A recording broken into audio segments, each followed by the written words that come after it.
विद्यार्थी मित्रांनो, अपना competitive corner YouTube चॅनलमध्ये सर्वांचे स्वागत आहे। तर MHTCT ॲडमिशनसाठी कॅपराऊंडचे जे ऑप्शन फॉर्म स्टार्ट झालेले आहेत, कॅपराऊंड 1चा आज तुम्ही ऑप्शन फॉर्म भरताय।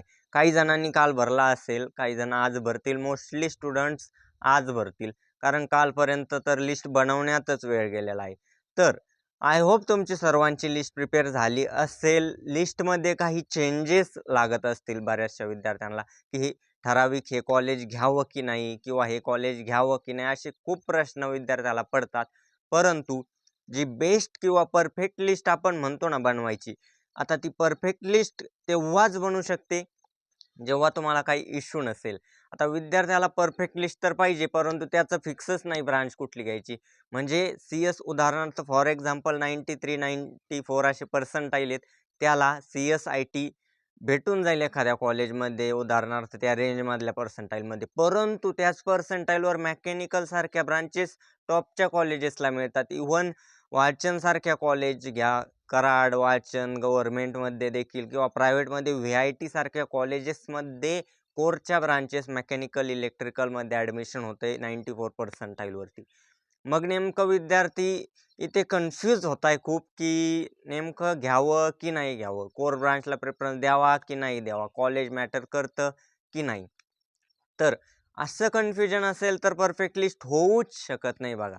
परफेक्ट लिस्ट बनवायची म्हटले तर एकतर तुमची ब्रांच फिक्सच पाहिजे, किंवा मग जर एखादा विद्यार्थ्याचं कॉलेज फिक्स असेल तर, आणि त्याला कुठलीही ब्रांच चालेल, तर ते देखील काही इश्यू नाही, त्याचे देखील लिस्ट परफेक्ट बनू शकते। म्हणजे ब्रांचचा जर इश्यू नसेल कोणाला, कुठलीही ब्रांच चालेल असं असेल, तर त्याला बेस्टच कॉलेज मिळणार, टॉपचेच कॉलेजेस मिळणार। परंतु काही विद्यार्थ्यांचं असतं, इव्हन काही विद्यार्थी 73 पर्सेंटाईल, आणि त्याचं म्हणणं आहे की मला CSच पाहिजे, अदर ब्रांचेसच नको आहे। आता मला सांगा तुम्ही, 73 वरती CS घ्यायचं म्हटल्यावर टियर 3 टियर 4 कॉलेजकडे जावं लागेल की नाही? कारण टियर 1 टियर 2 90 अबोव वरच क्लोज होतात ॲडमिशन्स या कॉलेजेसचे। मग त्या विद्यार्थ्याला ENTC इलेक्ट्रिकल या ब्रांचकडे देखील लक्ष द्यावं लागेल, कारण की त्यांनी जर ह्या ब्रांच घेतल्या तर त्याला टियर 1 टियर 2 कॉलेज डेफिनेटली मिळू शकेल।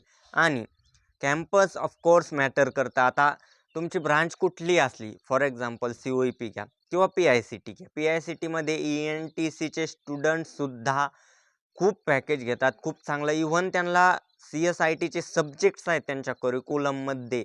एवढंच नाही तर CS-ITला ज्या कंपन्या येतात त्या ENTCला देखील अलाउ करतात, तेच विद्यार्थी त्या कंपन्यांना बसतात।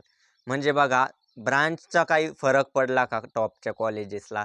COEP असो, किंवा इव्हन गव्हर्नमेंटमध्ये जर आपण बघितलं तर गव्हर्नमेंट इंजिनिअरिंग कराड असेल, त्यानंतर VJTI ते तर आहेच, नंतर ह्या रेंजमधले औरंगाबाद, अमरावती जे कॉलेजेस आहेत, किंवा मग प्रायव्हेटमध्ये विचार केला तर VIT, त्यानंतर PCCOE, त्यानंतर DY पाटील आकुर्डी, हे जे कॉलेजेस आहेत, इथल्या कोर ब्रांचेसच्या प्लेसमेंट देखील होतात IT कंपनीमध्ये ते देखील। म्हणजे एखादी कंपनी आली तर आत्ताच समजा उदाहरण द्यायचं म्हटलं तर एक प्रिसेंट नावाची कंपनी होती, चांगली छान कंपनी होती, आणि त्या कंपनीमध्ये फक्त त्यांनी CS-IT ह्या ब्रांचेच विद्यार्थी न घेता मेकॅनिकल, इलेक्ट्रिकल, ENTC सर्वांना घेतले। म्हणजे सर्वांकडून फॉर्म फिलअप करून घेतले, सिव्हिल वगळता ऑल ब्रांचेसला अलो केलेलं होतं। म्हणजे अशा भरपूर कंपन्या आहेत, रेनिशॉ असेल किंवा अशा भरपूर कंपन्या, कारण ऑब्व्हियसली कंपनी कुठली असली तिला इंजिनियर्स लागतात, ITचे लागतात, मेकॅनिकलचे देखील लागतात, सिव्हिलसाठी गव्हर्नमेंट सेक्टरमध्ये जास्त कंपन्याज आहेत, किंवा कन्स्ट्रक्शन बेस अशा जास्त कंपन्याज आहेत। परंतु बाकीच्या ब्रांच जर म्हटलं तर तिथले विद्यार्थी थोडेफार कोर्सेस करून IT कंपनीत जाऊ शकतात। इव्हन कोरचं जरी मेकॅनिकलचं नॉलेज, आता एक स्टुडंट होता फक्त कोर मेकॅनिकलचंच नॉलेज होतं त्याला, ITCSचं काहीही कोडिंगचं म्हणजे काही माहीतच नव्हतं त्याला। फर्स्ट इयरला तेवढं C प्रोग्रामिंग सगळ्यांना कंपल्सरी असतं तेवढंच माहीत होतं, त्यावरती त्याचं सिलेक्शन झालं। म्हणजे ITच्या विद्यार्थ्यांसोबत तो काम करणार बघा, त्याच कंपनीत, आणि पॅकेज देखील सेम। आणि सर्वांना आता ऑब्व्हियसली प्लेसमेंट एकदा झाली की ट्रेनिंग असतं कंपनीमध्ये, त्यामुळे ब्रांच कुठलीही असली तरी ती ट्रेनिंग 4-5 महिन्याची झाली की तिथून 4-5 महिन्यात कोडिंगमध्ये म्हणजे एक चांगल्या बिगिनरच्या पुढं जाऊ शकतो एखादा।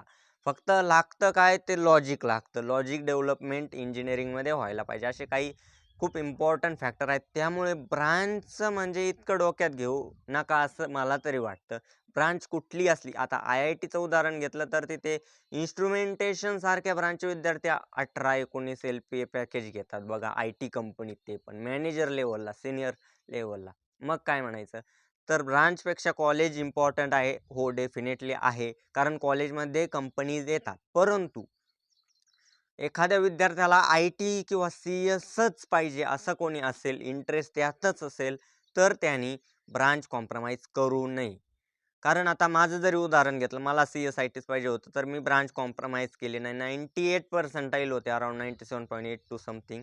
तर COEPमध्ये मेकॅनिकलसारख्या ब्रांचेस भेटत असून देखील मी CSच घेतलं, ब्रांच कॉम्प्रोमाइज न केली. कारण त्याचं रिझन ज्याचा त्याचा इंटरेस्ट असतो. तर तुम्ही तो इंटरेस्ट शोधा, की खरोखर तुम्हाला कॉम्प्युटरमध्ये इंटरेस्ट आहे, की फक्त पॅकेज किंवा हे जे डिमांड, स्कोप बघून ॲडमिशन घेऊ नका. स्कोप सगळीकडे आहे.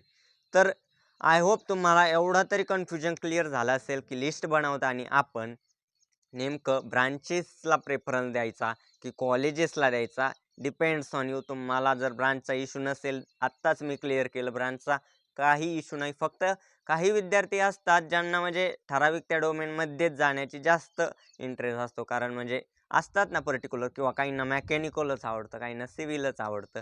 असे काही विद्यार्थी देखील असतात. परंतु मोस्टली विद्यार्थ्यांचं अजून डिसाईडच नसतं करिअर, की आपण सिव्हिलमध्ये जावं की IT मध्ये जावं की इलेक्ट्रिकल किंवा मेकॅनिकल. तर तुम्ही, माझं असं म्हणणं आहे की कॉलेजला प्रेफरन्स द्या. चांगले कॉलेजेस घ्या, गव्हर्नमेंट कॉलेजेस घ्या. गव्हर्नमेंट कॉलेजेसच्या ऑल ब्रांचेसच्या, इव्हन कोर ब्रांचेससाठी तर गव्हर्नमेंट बेस्ट राहील. प्रायव्हेटमध्ये सुद्धा टॉपचे कॉलेजेस कोर ब्रांचेससाठी प्लेसमेंट चांगल्या होतात. इव्हन आता government COEP, VJTI, government Karad, असे जे वालचंद जे कॉलेजेस आहेत, कोर ब्रांचेसचे 100% प्लेसमेंट होतात सध्याची सिच्युएशन. इव्हन गेल्या वर्षी जे रिसेशन होतं त्यात ITCSच्या एखादे अर्धे समजा कमी, अराउंड 85-90% होतं, फक्त 90% विद्यार्थ्यांचं प्लेसमेंट. परंतु कोरच्या सर्व ब्रांचेसचं प्लेसमेंट झालं बघ. अशी देखील सिच्युएशन आहे. फक्त प्लेसमेंटच नाही, विथ गुड पॅकेज टू. तर असा देखील विचार करून तुम्ही जी लिस्ट बनवताय, काळजीपूर्वक लिस्ट बनवा. त्यामध्ये कॉलेजेस टाका, व्यवस्थित बेस्ट कॉलेजेस टाका. आता कॉलेजेसची जर लिस्ट प्रोव्हाइड केलेलीच आहे, जर पाहिजे असेल तर तुम्ही DM करू शकता WhatsAppवरती. तसेच व्हिडिओच्या शेवटी देखील तुम्हाला स्क्रीनवरती शेअर करतो. आता महत्त्वाचा अजून एक मुद्दा असतो, की माझे इतके 73 पर्सेंटाईल मला कॉलेज भेटेल का? डेफिनेटली भेटून जाईल. महाराष्ट्रात 300+ इंजिनिअरिंग कॉलेजेस आहेत आणि ऑफकोर्स तुमचं ॲडमिशन डेफिनेटली होऊन जाईल. त्यामुळे आय होप सर्वांना काही इश्यू नसेल. असेल कमेंटमध्ये कळवा, आणि सोबतच तुमचे पर्सेंटाईल मार्क्स देखील कळवा, आणि तुमचा एक्सपेक्टेड तुम्हाला कोणतं कॉलेज भेटेल कॅपराऊंडमध्ये हे देखील कमेंटमध्ये टाका. म्हणजे आपण बघूया कोणाचा अंदाज अगदी बरोबर येईल, ते कमेंटमध्ये टाका.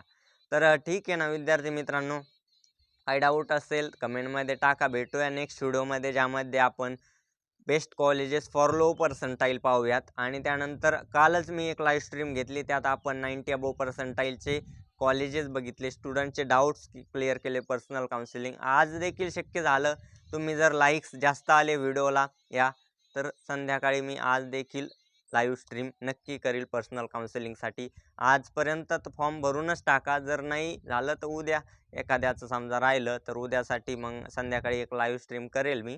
परंतु आज जर कोणाला अजून काही डाऊट असेल ना ऑप्शन फॉर्मसाठी, तर सांगा. तसं दुपारी देखील आपण लाईव्ह स्ट्रीम करू शकतो, किंवा पर्सनल काउन्सिलिंग कोणाला पाहिजे असेल तर डिस्क्रिप्शनमध्ये आहेच फॉर्म, फिलअप करू शकता, कॉन्टॅक्ट करू शकता. WhatsApp ग्रुप तर जॉईन डेफिनेटली कराच. त्यामध्ये मी कॉलेजेसचे फी स्ट्रक्चर सहित ऑल इन्फॉर्मेशन शेअर केलेली आहे. ठीक आहे विद्यार्थी मित्रांनो, wish all the best. Thank you.